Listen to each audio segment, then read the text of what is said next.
Have you ever wanted to play a game where you get to be a magical girl? Well, there's a new game out on the Switch called Vroom in the Night Sky. But is this game every otaku's dream, or is it more like an anime nightmare?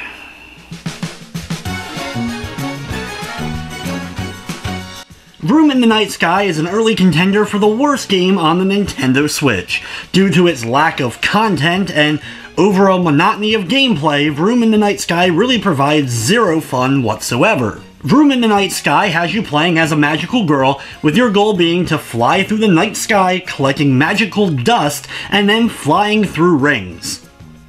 Yep. Flying through rings a la Superman 64. Granted, the control is a ton better here, but the monotony of that gameplay is still very much intact. There's only a small handful of levels that change up the different locations, but your goal always remains the same. There's a tutorial level with 5 rings, and every level after that has 10 rings for you to fly through, your eventual goal being to build up enough stardust in order to buy all of the variety of motorcycles in the shop, as well as unlock the game's in-game achievements, which mostly consist of buying all the motorcycles and completing each of the levels within a certain amount of time. And if that doesn't sound like a whole lot of fun, that's because it isn't. Honestly, it feels like this is the makings of what could have been a game, or maybe a part of a bigger game. I actually could not believe that I paid money to play this experience, if you can even call it that.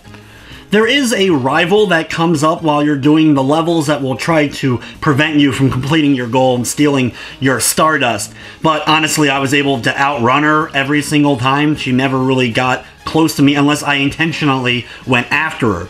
There's a bit more to the game since you can fire out your little companion, or these little bolts that are able to collect some of the stardust around instead of just flying to collect it, but even that provides very little extra to the game. Vroom in the Night Sky is available on the Nintendo Switch for $9.99, which is honestly pretty criminal for what's there.